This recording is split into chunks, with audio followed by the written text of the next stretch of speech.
साहिबा शायद कोई बात जी, डॉक्टर साहिबा कुछ कहना चाह रही थी। बेहतरीन घर वो है जहाँ पर किसी यतीम के साथ उसने सलूक किया जाए, और मुसलमानों में बदतरीन घर वो है जहाँ पर किसी यतीम के साथ बदसलूकी की जाए। आक़ाए दो जहाँ सल्लल्लाहु अलैहि वसल्लम इरशाद फरमाया कि यतीम का माल खाने वाले क़यामत के दिन इस हाल में दाखिल होंगे कि उनके मुंह से आग के शोले निकल रहे होंगे। एक मरतबा आक़ाए दो जहाँ सल्लल्लाहु अलैहि वसल्लम सहाबा इकराम के साथ तशरीफ़ फरमा थे, और हज़रत मुआज़ बिन जबल भी आक़ाए दो जहाँ सल्लल्लाहु अलैहि वसल्लम के साथ तशरीफ़ फरमा थे। डॉक्टर साहब, एक बच्चा आया, कहने का अल्लाह के रसूल, मेरी एक माँ है, एक बहन है, फरमाए। तो बच्चे की मुअद्दिबाना गुफ्तगू सुनकर नबी करीम सल्लल्लाहु अलैहि वसल्लम ने तबस्सुम फरमाया और कहा कि जाओ बेटा, मेरे घर जाओ और जो कुछ भी खाने के लिए है लेकर आ जाओ। जब वो बच्चा आक़ाए दो जहाँ सल्लल्लाहु अलैहि वसल्लम के घर तशरीफ़ ले गया तो पता चला कि आक़ाए दो जहाँ सल्लल्लाहु अलैहि वसल्लम के घर तो 3 दिन से चूल्हा नहीं चला है, सिर्फ 21 खजूरें थी, लेकर आ गया। तो आक़ाए दो जहाँ सल्लल्लाहु अलैहि वसल्लम ने फरमाया कि देख बेटा, 7 खजूरें तेरे लिए, 7 तेरी माँ के लिए, 7 तेरी बहन के लिए, बरकत और रहमत की दुआ फरमाई। देखिए, जैसे ही वो बच्चा जाने लगा तो हज़रत मुआज़ बिन जबल उठे और उस बच्चे के सर पर हाथ फेरा और फिर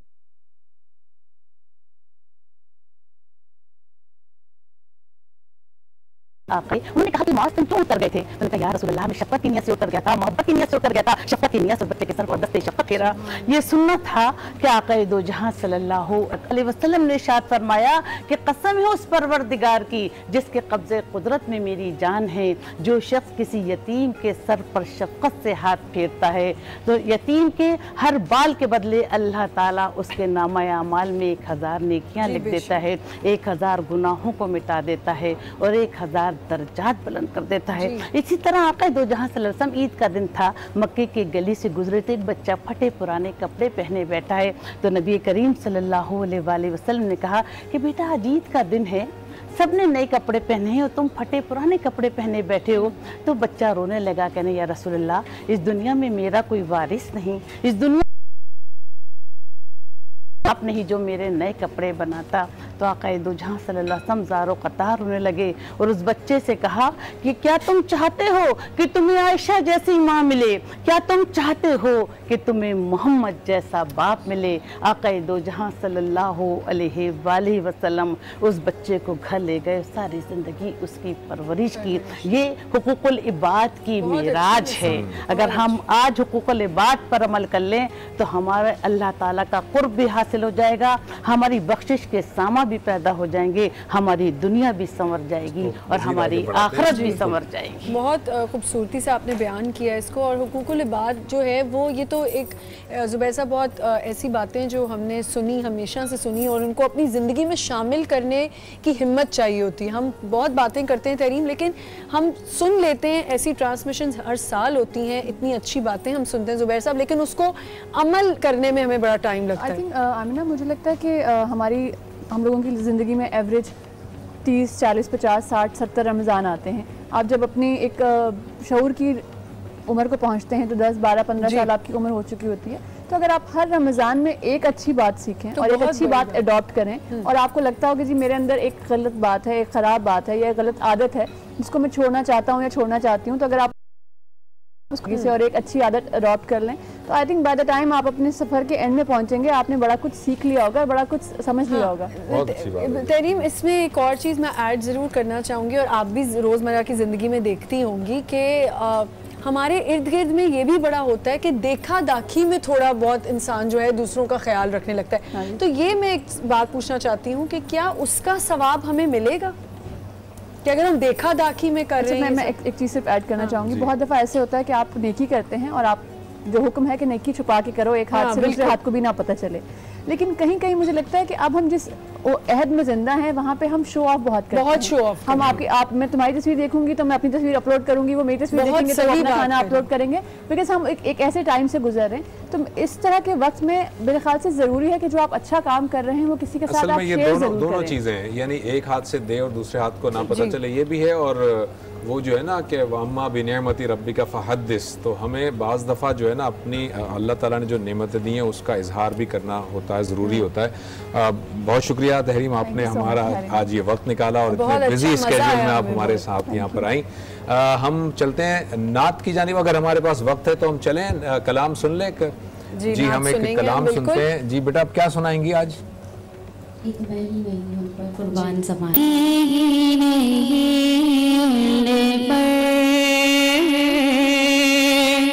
कुर्बान ज़माना है, एक उन पर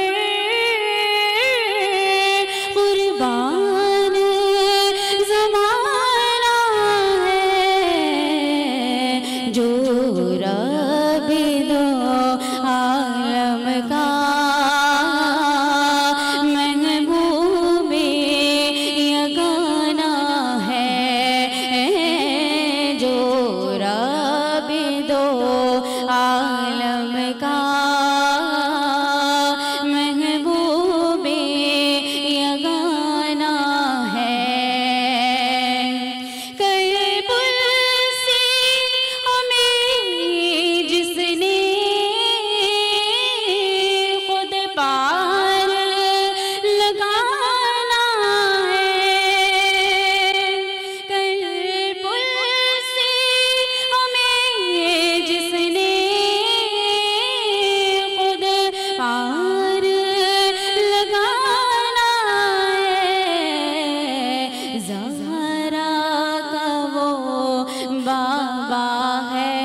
हुजूर हक से सलाम आया, पयाम आया, झुकाओ नजरे बिछाओ पल के अदब का आला मकाम आया।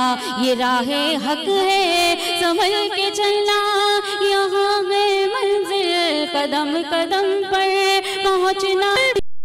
तड़पते से छोड़ आया हूँ मैं गुलामी की मुंतज़िर, लेकिन सुबह आया। उनके साथ अभी अभी रिसेंटली हमें ज्वाइन किया है आगा नादिर साहब ने। आगा नादिर साहब मारूफ स्कॉलर हैं। अस्सलाम वालेकुम सर। बहुत शुक्रिया। और उनके साथ हैं प्रोफेसर डॉक्टर नाहिद अबरार साहिबा। नाहिद अबरार साहिबा जो है वो दरस व तदरीस से वाबस्ता हैं और यूनिवर्सिटी में डीन की हैसियत से अपने फ़राइज़ अंजाम। ये मुझे ये सवाल मेरे सामने आया था, मैंने कहा आपके सामने ही रख दूं। एक ऐसा शख्स है जिसका हुकूक मैंने तल्फ किए हैं, मैंने उसके हुकूक गसब किए थे, मगर अब वो इस दुनिया में नहीं है, मैं उसकी तलाफ़ी कैसे करूँगा? बिस्मिल्लाहिर्रहमानिर्रहीम। डॉक्टर साहब, मैं तो पहले उस तरफ आऊँगा जो आप इरशाद फरमा रहे थे, कुरान की आयत को कोट कर रहे थे। जी जी जी। व अम्मा बिनिअमति रब्बी का। जी जी जी जी। अगर आप मुझे इजाज़त दें जी जी फरमाइए। तो अल्लाह की नेमतों का खूब चर्चा करो। तो ये कुरान नेमत है। हाँ, कुरान नेमत है, नमाज नेमत है, दीन नेमत है। बिल्कुल बिल्कुल। वो जो कह रहे थे ना कि छुपा के देना चाहिए, वो सदका खैरात के मुतल्लिक है। सही। जो आप आयात ये कोट कर रहे हैं, ये नमाज, नबी करीम सल्लल्लाहु अलैहि वसल्लम की शरीयत, हुजूर अलैहिस्सलातु वस्सलाम के कमालात, मुअज़्ज़ात, ये अल्लाह की नेमतें हैं। तो इनका इजहार करना चाहिए, इनका खूब चर्चा करना चाहिए। और सबसे बड़ी जो नेमत है वो नबी करीम अलैहिस्सलातु वस्सलाम की ज़ात मुक़द्दसा है। अल्लाह की नेमतों में से सबसे बड़ी जो नेमत है वो रसूल खुदा है हमारे लिए। बिल्कुल। अब जो आपका सवाल है कि एक बंदा था, सारी जिंदगी हमने उसके हकूक तलफ किए, हकूक मारे, ज्यादतियां की, जुल्म किया, बर्बरियत डाली, अब वो चले गए। हम ख्याल आ रहा है, अब ख्याल है हमारी मुस्लिम कौम करती पहले है डॉक्टर साहब, सोचती बाद में है। पहले जुल्म हम कर लेते हैं, बाद में करना था। यह है कि वो इस्तग़फ़ार करते रहे, तौबा करते रहे। अगर वो अलानिया गुनाह करते थे तो उसकी तौबा भी अलानिया होगी, अगर वो छुप कर नुकसान पहुंचाते रहे तो उसकी तौबा भी छुप कर है। हाँ, वो छुप कर तौबा है। अब ये है कि माफ उसी सूरत में होंगे कि कियामत के दिन फिर उससे माफी मांगनी होगी। इसी तरह अगर दुनिया में किसी के साथ हमने ये जिंदा के साथ ज्यादती की है, उसके हकूक जो है ना वो तलफ किया है, तो उससे जाके माफी मांगनी होगी। मोबाइल फोन के ऊपर माफी मांगने से वो माफी नहीं होती। ये फुकाहे किराम का इत्तेफाक है। यानी अगर वो शख्स अवेलेबल ना हो तो फिर उसके लिए जो है दुआए मगफिरत करते रहें आप, दुआए मगफिरत करें, उसके लिए अस्तगफार करें, उसके लिए ईसाल सवाब करें। ये भी एक तरीका है, यानी माफी का माफ कराना। बहुत अच्छा आपने एक्सप्लेन किया। अच्छा, ये वो जो है फरजाना कोई सवाल आप कोई करना चाह रही हैं? मेरा एक सवाल है कि हम लोग हुकूकुल इबाद की बात करते हैं, लेकिन घर में रहते हुए एक जो हस्बैंड होता है वो अपने बच्चों के हुकूक नहीं अदा करता, या अगर मियाँ बीवी में अलहदगी हो जाती है तो वो अपने बच्चों के हुकूक नहीं अदा करता, तो उसके साथ क्या सिलसिला होगा, ये बताइए। आगा साहब। औज़ु बिल्लाहि मिनश शैतानिर रजीम, बिस्मिल्लाहिर रहमानिर रहीम, अल्लाहुम्मा सल्लि अला मुहम्मदिन व आले मुहम्मद व अज्जिल फरजहम। बेटा, आप इसको कह रही हैं, सवाल ये बड़ा इस दौर से मुताबिकत रखता है, इस दौर में जिस सिनेरियो में हम जी रहे हैं कि वो जनाब बच्चों का ख्याल नहीं करता, आपका जो हक़ है वो आपको अदा नहीं करता, उसको गुनाहाने कबीरा में शुमार किया जाएगा। रोज़े महशर ऐसे शख्स की और हकीकी जो उस पर जिम्मेदारी है उसको अदा नहीं किया। बच्चों के हुकूक अल्लाह, हुकूकुल इबाद, जहाँ इन दो चीज़ों का ताल्लुक़ है, वहाँ हुकूकुल इबाद से बड़ी चीज़ हुकूक अल्लाह, हुकूक मासूमीन के बाद सबसे बड़ा हक़ ये तुम्हारे बीवी, तुम्हारे बच्चे, जो तुम्हारी जिम्मेदारी है। बिल्कुल है, बिल्कुल सही। उसके अगर तुमने कोताही की तो परवरदिगार ने इसको गुनाहाने कबीरा में रखा है। ऐसी शख्स के लिए दुनिया में भी अजाब है और आखिरत में भी अजाब है, जब तक कि वो अपने फर्ज की तरफ लौटता नहीं है। जैसा भी मुफ्ती साहब ने फरमाया, सवाब करेगा, उसके साथ साथ जो उसके वारिस हैं उन वारिसों से भी वो रुजू करेगा और उनके साथ बेहतरी से बेहतरी करने की कोशिश करेगा। एक तरीका ये भी है मुफ्ती साहब, जो उसके वारिस हैं उनसे जाके माफी मांगे। दूसरी चीज ये, अपने बच्चों को, जो कि तुम्हारी जिम्मेदारी थी, तुम्हें एक जिम्मेदार, परवरदिगार ने किसी मखलूक को किसी वजह के बगैर पैदा नहीं किया, तुम्हें फालतू पैदा नहीं किया, कोई ना कोई तुम्हारी जिम्मेदारी है। तो वो जिम्मेदारी, तुम्हारी सबसे बड़ी जिम्मेदारी तुम्हारी शरा है। जिस शरा, जिस फिक़ा में तुम्हें पैदा किया है, उस शरा और फिक़ा के साथ साथ परवरदिगार आलमीन ने हुकूक अल्लाह और हुकूकुल इबाद, ये दो चीज़ें जो रखी हैं, कहीं कहीं हुकूक अल्लाह से इखलाक नहीं है तो तुम्हारे अंदर मुसलमानियत नहीं है। तुम्हारी मुसलमानियत की महराज, तुम्हारी सबसे बड़ी समझ ले कि जिंदगी की जिम्मेदारी है कि जिस मुआशरे में या जिस मुल्क में जिन लोगों के दरमियान तुम हो, उसके लिए चैरिटी करो। इसलिए कहा है अपना रोजा रखने से पहले सदका दो, रोजा खुलवाओ किसी को, चाहे एक खजूरी क्यों ना हो। इसकी रिवायत मिलती है, बड़ी खूबसूरत रिवायत है जनाब खत्मी मरतबत अलैहिस्सलाम से। नबी मुकर्रम अलैहिस्सलाम फरमाते हैं, एक खजूर खिलाओ, अगर कुछ नहीं कर सकते, उस खजूर के खाने से जो रोजेदार, जिसने तुम्हारी खजूर से रोजा खोला है, उसके जिस्म में जो ताकत आएगी, उससे वो जो इबादत करेगा, जो अमल करेगा, उस इबादत और अमल में भी रोजा खुलवाने वाला शरीक हो गया। बिल्कुल सही। डॉक्टर साहब, आप करो जिसने तुम्हें और तुमसे पहले लोगों को पैदा किया ताकि तुम मुत्तकी बन जाओ। देखिए, अल्लाह ताला ने जब कायनात को तख्लीक किया तो हुकूक को दो हिस्सों में बांटा, हुकूक अल्लाह और हुकूकुल इबाद। परवरदिगार आलम फरमाते हैं कि मैं अपनी रहमत से अपनी हुकूक तो माफ़ कर सकता हूँ, लेकिन बंदों के साथ की भी कोई ज्यादती माफ़ नहीं करूँगा। रिवायत है कि अल्लाह ताला के यहाँ 3 रजिस्टर हैं। पहले रजिस्टर में लिखा हुआ हैगा कि अल्लाह ताला के हुकूक जिसे चाहे अल्लाह ताला अपनी रहमत से माफ़ कर दे और जिसे चाहे माफ़ ना करे। दूसरे रजिस्टर में कुफ्र और शिर्क का मामला है तो अल्लाह ताला फरमाता है कि मैं इसका। तीसरे रजिस्टर में बंदों के हुकूक के मुतालिक लिखा गया है और अल्लाह ताला फरमाता है कि इसका हिसाब ज़रूर दूंगा। जिसने दुनिया में किसी का दिल आज़ारी की हो, किसी का दिल दुखाया हो, किसी के साथ हक तलफी की हो, और जब तक जिसके साथ हक तलफी की गई हो, जिसके साथ जुल्म किया गया हो, जिसके साथ जिसको नुकसान पहुँचाया गया हो, जिसके साथ बदसलूकी की हो, जब तक वो शख्स अगर माफ़ न कर दे तो माफ़ी मुमकिन नहीं होती है। और इसी तरह आपने अभी, क्योंकि माँ बाप के हुकूक तो बहुत इम्पॉर्टेंट हैं, उस पर हम किसी और दिन बात करेंगे, लेकिन एक सवाल मैं आपसे ये करना चाहूँगी कि अगर आप किसी को आप अपने दिल से जाके उससे सॉरी करते हैं, उससे अपोलोजाइज़ करते हैं और वो आपको नहीं माफ़ करता, उस सूरत में क्या किया जाएगा कि अगर वो आपको माफ़ नहीं करा तो क्या अल्लाह ताला आपको फिर माफ़ कर देंगे क्योंकि आपने दिल से माफ़ी मांगी है? देखिए, अमाल का दारोमदार नियतों पर है। हम सच्चे दिल से जो भी अमल करते हैं, परवरदिगार आलम बातिन और जाहिर का जानने वाला है। जब हम सच्चे दिल से अपने रब के हुजूर अपने गुनाहों पर माफ़ी तलब करते हैं तो परवरदिगार आलम हमारे गुनाहों को माफ़ फरमा देता है और हमारे लिए बख्शिश के सामा पैदा कर देता है। ये वाली जो बात है कि अगर कोई शख्स माफ़ ना कर रहा हो, आपने माफ़ी मांगी, बड़ा पछतावा है, वो आप पशेमान भी हैं, मगर वो माफ़ नहीं कर रहा, फिर क्या होगा? देखिए, मैं आपसे अर्ज़ करूँ, जिस नबी की हम शरीयत पे हैं उस नबी के सामने तो यहूदी भी आता है, उस नबी के सामने तो उनके चचा का कातिल भी आता है। नबी मुकर्रम ने बोला ये तुम्हारा इख्तियार नहीं है कि कोई सच्चे दिल से तुम्हारे सामने माफ़ी मांगे। जब रब से मांग रहा, रब माफ़ करने वाला, तो तू इंसान कौन होता ना माफ़ करने वाला? लेकिन होते हैं ऐसे लोग नहीं माफ़ करते। मैं आपको अर्ज़ कर रहा हूँ, अगर मुकर्रम की बारगाह में रुजू करेगा, परवरदिगार अल्लाह के रसूल, आप जानते हैं मेरी नियत, कोई शख्स मुझे माफ नहीं कर रहा।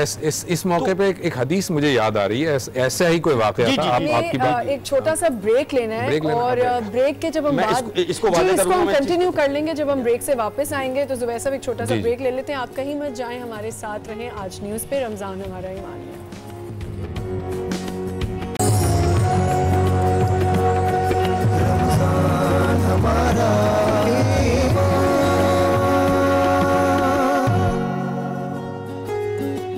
वेलकम बैक नाज़रीन।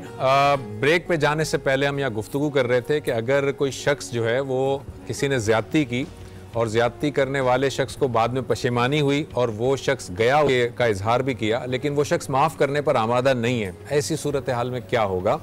तो ब्रेक पे जाने से पहले मैंने कहा था मुझे एक माफ़ नहीं कर रहा, उस पर ज़बरदस्ती भी नहीं करेगा, तो ऐसी सूरत हाल में क्या होगा? एक रिवायत है कि दो लोग अल्लाह के हुजूर हाजिर होंगे। एक शख्स जो होगा जिसने के ज़्यादती की होगी और दूसरा उसका दावेदार खड़ा होगा। तो अल्लाह ताला जो है, मैं मफहूम बता रहा हूँ कि अल्लाह ताला जो है वो एक बड़ा खूबसूरत सा महल दिखाएगा और वो शख्स कहेगा जिसके साथ ज़्यादती हुई थी, वो शख्स कहेगा या अल्लाह इतना खूबसूरत महल, ये क्या इसकी कीमत है?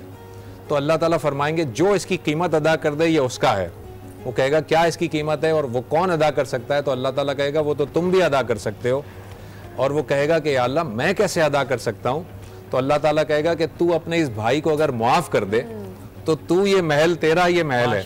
और वो शख्स कहेगा कि मैंने अपने भाई को मुआफ किया और अल्लाह ताला फिर कहेगा कि अपने इस भाई को लेकर इस महल में दाखिल हो जा। इस तरह की एक रिवायत मिलती है। तो ये देखें कि अल्लाह ताला, अगर आपका निदामत वाकई आपकी निदामत है, उसमें खुलूस है, उसमें पछतावा मौजूद है और आप सच्चे दिल से उससे माफ़ी मांग रहे हैं और वो माफ़ करने पर आमादा नहीं है, तो यकीन कीजिए कि अल्लाह ताला उसमें ज़रूर आपकी मदद फरमाएंगे और अल्लाह ताला कोई ना कोई जरिया ऐसा पैदा करेंगे जिससे कि आपको माफ़ी। मैं बयान कर रहा था मुफ्ती साहब, आपकी इजाज़त से मैं इसको मुकम्मल कर लूँ जो नुक्ता उन्होंने छेड़ा कि अपनी हद्दुल इम्कान जो कोशिश है मैं वो कर रहा हूँ। मैं नादिम हूँ, बिल्कुल परवरदिगार की बारगाह में मैं कह रहा हूँ, परवरदिगार तू गवाह रहना, महबूब आप गवाह रहिएगा, मैं सच्चे दिल से मैं इससे माफ़ी मांगना चाह रहा हूँ। 1 दफ़ा 2 दफ़ा 3 दफ़ा हुज्जत तमाम करो। हुज्जत तमाम करने के बाद वो ज़राए भी मैं तलाश कर रहा हूँ कि जिससे मैं इसको राज़ी कर लूँ। मेरी आखिरी वक्त तक ये कोशिश रहेगी, लेकिन अल्लाह को ये पसंद नहीं है कि कोई माफ़ी मांगने में आए तो माफ़ ना करे। वो एक अलग है, वो अलग है। लेकिन ये चीज़ याद रखे कि जिसके पास सारा वो भी याद रखे कि मुझे अल्लाह को जवाब देना कि मैंने इसको माफ़ नहीं किया। ये कितनी दफ़ा मेरे पास आया। मेरा एक हो देंगे, कुछ लोगों में आदत होती है, मैं अपनी मिसाल दे देती हूँ कि मैं माफ़ ज़रूर कर देती हूँ लेकिन मैं भूल नहीं सकती उस बात को। अगर मैं भूल जाऊँ भी और मैं दोबारा से ताल्लुकात अपने बढ़ा लूँ, लेकिन एक किनारा कशी अगर कर ली जाए, आप थोड़े से डिस्टेंट हो जाएं किसी से, तो क्या वो हुकूकुल इबाद को नाराज़ करने वाली बात है? जी, इस्लाम जो है मुकम्मल निज़ाम हयात का नाम है। इसमें तमाम चीज़ें हैं। हम हर साल इसी टॉपिक पे बात करते हैं, हुकूकुल इबाद की हज़रत के साथ। डॉक्टर ज़ुबैर साहब, इत्तिबाए पैगम्बर से हम दूर हैं। आज तरह तरह के मसाइल के अंदर हम घिरे हुए हैं। हमारी बच्ची ने, हमारी बहन ने जो सवाल किया है बहुत खूबसूरत है, उससे किनारा कशी हो जाएगी उस गुनाह के ऊपर जिस गुनाह के ऊपर हमारा ये मसला पैदा हुआ था कि किस बात के ऊपर हमारी नाराज़गी हुई। अब वो चीज़ जो है ना वो भूल ही नहीं जाती, भुलाना चाहिए। गुनाह को बार बार याद करना भी गुनाह होता है। अगर कोई ऐसी गलती है उसको आदमी दुरुस्त कर ले, अपनी इस्लाह कर ले, फिर आगे बढ़े। देखिए हमारे रसूल ने तो बड़े बड़े गुनाहगारों को माफ किया है। क्या हम उस पैगंबर का कलमा पढ़ने वाले नहीं है? क्या मुशरिकीन नबी, क्या रसूलुल्लाह पर कचरा कूड़ा नहीं फेंका गया? सही। तो सहाबा से पूछा, वो जो खातून मक्के में मुझ पर गंदगी फेंका करती थी, वो कहाँ है? इतने दिन से नजर नहीं आती। मोहम्मद चाहते उनसे जाके मिले। असहाब ने मालूम किया कि वो बीमार है मोहतरमा। कहा जल्दी करो या रसूल अल्लाह, कहाँ जाना? फरमाया उसकी इयादत के लिए जाना है, पूछने के लिए जाना है। तो उस खातून ने देखा, अच्छा वही मोहम्मद सल्लल्लाहु अलैहि वसल्लम है जिसको दुनिया सादिकुल अमीन कह रही है, जिसका उसवा हसना बेहतरीन है, जिसकी इत्तिबा अल्लाह की इत्तिबा है, वो पूछने के लिए आया है। रसूलुल्लाह का हुस्न इखलाक देखकर उसने कलमा पढ़ लिया। तो हम क्यों नहीं कहते? हमारे यहाँ जो निज़ाम है वो इस्लाम का निज़ाम नहीं है, उससे हम हट के हैं। मैं आपको छोटी सी एक अगर इजाजत मिसाल देता हूँ। मैं सिंध के एक दौरे में था, वहाँ मालूम ये हुआ कि एक बड़े आदमी ने एक गरीब के बच्चे को कत्ल कर दिया है। किस बिना पे? कि आपने ये गाड़ी क्यों ली, ये लैंड क्रूजर क्यों खरीदी है? आपकी ये शान नहीं है। ये तो वो खरीदेगा जो जिम्मेदार है, जिसकी जमीनें हैं, जो मालदार है, वो गाड़ी वो रख सकता है। उस बंदे को कत्ल कर दिया। अब देखिए ना, हक कत्ल कितना बड़ा गुनाह है, कितना बड़ा जुर्म। उस हिंदू से प्यार होगा तो अल खल्क़ यालुल्लाह, मखलूक तो अल्लाह का कुंबा है, तो उसके कुंबे से प्यार करो तो खुदा मिल जाता है। जब खुदा की मखलूक से प्यार करेंगे, मोहब्बत करेंगे, उनके हकूक अदा करेंगे तो अल्लाह मिल जाता है। मकसूद तो हासिल करना अल्लाह की जात को हासिल करना। आप भी बताइएगा जी ना कि नबी करीम सल्लल्लाहु अलैहि वसल्लम ने शायद फरमाया कि क़यामत के दिन एक पुकारने वाला पुकार पुकार कर कहेगा कि कहाँ हैं वो लोग जो दूसरों की ख़ताओं को माफ़ किया करते थे, परवरदिगार आलम के हुजूर आएँ और अपना इनाम वसूल करें। तो दूसरों की ख़ताओं को माफ़ करने से भी बड़ा मतलब एक दूसरे के दिल में एक दूसरे के लिए बड़ी गुंजाइश पैदा होती है। देखिए मालिक बिन दीनार ने एक मकान किराए पे लिया और उनके पड़ोस में एक यहूदी रहता था। रोज़ाना कूड़ा उठाता और उनके दरवाजे पर फेंक दिया करता। मालिक बिन दीनार ने एक टोकरी ली थी और उसको कूड़े को उसमें टोकरी में रख कर उसको फेंक कर आ जाते थे। तो एक दिन वो शख्स खुद हाजिर हुआ, कहना हज़रत मैं रोज़ कूड़ा करकट आपके दरवाजे पे फेंकता हूँ और आपको गुस्सा नहीं आता? तो मालिक बिन दीनार ने कहा कि आक़ाए दो जहाँ सल्लल्लाहु अलैहि वसल्लम को मैंने फरमाते हुए सुना कि गुस्सा करने से बेहतर माफ़ कर देना है। तो हम एक दूसरे को अगर माफ़ कर दें अल्लाह के। बिल्कुल सही कह रही हैं। और सब जो मेरा सवाल था वो फिर वही मैं रखना चाहूँगी कि अगर आप अपने आप को डिस्टेंट कर लेते हैं, आप थोड़ी सी किनारा कशी कर लेते हैं, तो क्या अल्लाह ताला से? मैं आपसे अर्ज़ करूँ, इस चीज़ के बारे में बाकायदा हुक्म है कि जब तुम देख रहे हो कि एक शख्स जो है वो अपनी चालाकियों से या अपने गलत कामों से उनसे बाज नहीं आ रहा है, अपने अपने नफ्स की खातिर चालाकियों में लगा हुआ है। आपने उनको माफ़ किया। चंद चीज़ें ऐसी हैं जो आपके माशरे को ख़राब कर देती हैं, जी बिल्कुल, आपकी फैमिली को डिस्टर्ब कर देती हैं। मौला कायनात अली इब्न अबी तालिब अलैहिस्सलाम कलमात ख़िसार में नाजुल बलागा में इरशाद है आपका कि मोमिन एक सुराख से एक ही दफ़ा डसा जाता है। वो मोमिन नहीं है जो बार बार डसा जाए। मतलब हिकमत का तकाज़ा है कि आप एहतियात करें, माफ जरूर कर दें, माफ किया आप माफ जरूर कर दें, लेकिन आप एहतियात करें। जो मैंने एहतियात डिस्टेंस कर लिया उससे वो ताल्लुकात नहीं रखे, ये बेहतरी है आपके लिए भी और उसके लिए भी कि वो अपने शर से थोड़ा पीछे हटेगा। बिल्कुल सही और आप दूसरे के जो है वो शर से महफूज है। ये उसकी सजा भी है, ये मलामत भी है। बिल्कुल सही बात। अगर वो फिस्क व फुजूर सुना को जो है वो जन्नत की बशारत दी कि ये शख्स जन्नत में जाएगा। सहाबा इकराम को बड़ा ताज्जुब हुआ कि कौन है, तो एक साहबी उनके घर रुकने के लिए गए कि ये देखें कि वो क्या रातों को क्या इबादत करते हैं। तो बाद में पता चला कि नहीं, वो कोई ऐसा अमल नहीं करते। उन्होंने फरमाया कि मैं किसी के लिए अपने दिल में कोई कीना नहीं रखता, कोई बुग़्ज़ नहीं रखता। ऐसा ही है ना जी, जबरदस्त। मुल्ला अली कारी की ये रिवायत है, जबरदस्त। जिस वक्त आप ये कह रही हैं कि मैंने उससे डिस्टेंस कर लिया, तो उसको खुद को भी आपको रोकूंगी क्योंकि हमें ब्रेक पे जाना। बस ये आखिरी लफ्ज है मेरे। बिल्कुल शार्प ब्रेक है हमारी, आके यहीं से कंटिन्यू कर लेंगे। एक छोटा सा ब्रेक लेते हैं, विल बी राइट बैक।